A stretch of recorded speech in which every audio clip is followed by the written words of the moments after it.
Here we go. The final week of the NFL season. Week 17 is underway. Fielded about a yard deep. And the decision to come out is going to cost him 5 as he's taken down right at the 20. The Chargers' all-time passing leader, Phillip Rivers, has been their starter since 2006, trotting onto the field.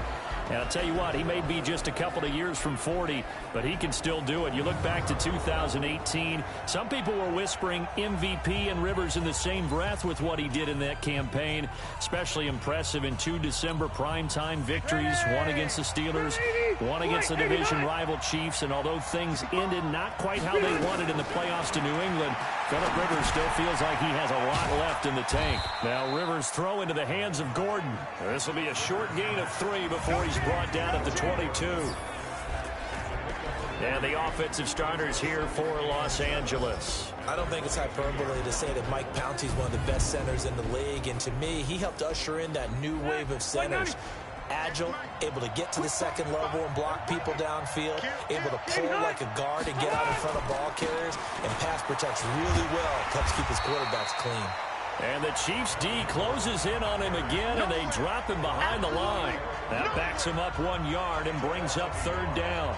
Nice play right there to stop him behind the line, but I want to see how this defense continues to play him here in the first half. Yeah, we know. You know better than I. He has the ability to take over a game, so what do? Yeah, I think you have to make sure that you bottle him in at varying levels, because if you crowd everyone to the line of scrimmage, if he breaks through, there's nothing but room to run.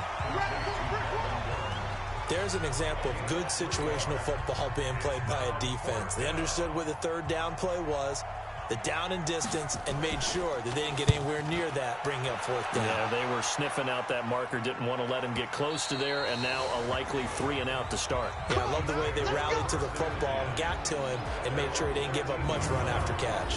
So here are the Chiefs now backed up for their first drive. They'll be led out by the MVP of the National Football League in 2018, the former Texas Tech Red Raider, Patrick Mahomes.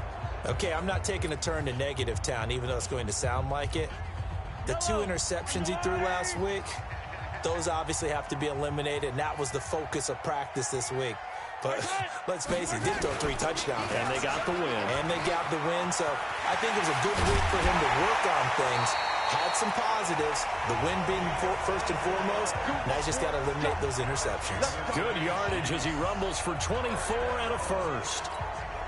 You and I have talked about it before, but what about the year this guy's had on the ground? You come in as a rookie and in the discussion as MVP. And people have always told me, running back, one of the easiest positions to break in, but not to this level. If you're talking MVP, that means he's had a sensational season. And he'll have it past midfield almost to the 40 before being taken down. 22 yards on the catch and run, a 1st down. That's the number 2 receiver in the NFL in terms of yardage. And tell you what, a few more plays like that, he won't be number 2 for long. But that's what often happens when you have competitors running around the field. These guys know where they stand in relationship to yardage, totals, numbers, the whole deal. And let's face it, all of them. Into a double team, and it's intercepted. Picked off by Marcus Gilchrist. And the return this time will go out to the 42-yard line. They told us repeatedly earlier in the week in our meetings, we need some plays from our defense here on the road early. They got one. And don't think they were above all week long pointing out to their defense. That the other defense. And he will be hit from behind and run over. Wow. Like a freight train there. Derek Nottie with a sack. Well, so much for setting the tone of the drive offensively. Giving up a big sack that loses that kind of yardage, not a great start. Here's Gordon. And he'll get this only up to about the 35. Kendall Fuller in on the stop. Time to check the defensive starters here for Kansas City. They put together a strong effort last week in the win over the Bears, CD. Held them well under 200 yards of total offense. In today's NFL, that's a feat to be proud of, especially with the emphasis on offense and what we're seeing each and every week.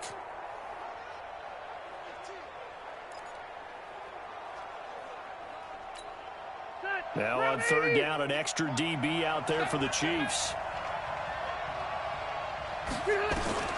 From the shotgun, it's Rivers. Trying to get it to Williams, but it's intercepted. Picked off right around the 43. Oh, and now some space to operate.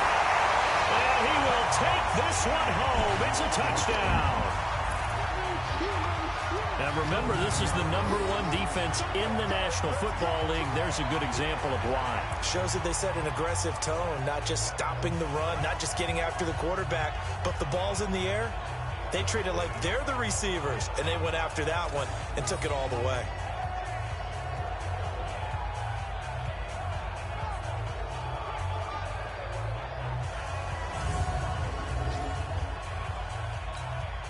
Harrison Butker is on for the extra point. And his kick is good to make it 7-0 KC. A heck of a play there defensively, getting the interception, navigating his way into the end zone for the touchdown. So they'll get another shot on offense following that pick six. And now the kick is away. This fielded a few yards into the end zone. And he'll take this up past the 20 and down at the 22-yard line. Phillip Rivers and his Chargers about ready to take over again. And looking to erase his memory bank from his opening drive a moment ago that ended in a pick six for the first points of the ball game. In my experience, a lot of quarterbacks, after throwing a pick six, the first thing they want to do is fire another one and get those points back immediately. But what really helps you get back in sync is a good, long, methodical drive, mixing the run and the pass, tamp things down a little bit. The numbers a week ago from Melvin Gordon. 15 carries, 64 yards. On second down, they'll run with Gordon. And he's going to be taken down right at the line. He's having a nice season, and he knows where he ranks in the league. Don't ever let a running back tell you that they don't know that. They do. So what he's doing now is lobbying the offensive coordinator all week long. Hey, how about a few more touches? He's one big. Gordon loses the football. It's loose. And they'll take over inside the 45 at the 44-yard line. The psychology of the game never ceases to amaze me because you would think there would never be a fumble from what we hear from coaches all the time, right? And how much they practice not fumbling. Practice it, preach it, talk about it all the time. You would think no one would ever turn it over. Yet they are humans out there running around. Into double coverage, and it's intercepted. Picked off by Marcus Gilchrist. And the return will stop right around the 25. Well, and I saw the pressure coming at him. That just looked problematic. Hit him as he threw it, and the interception ensued. Let me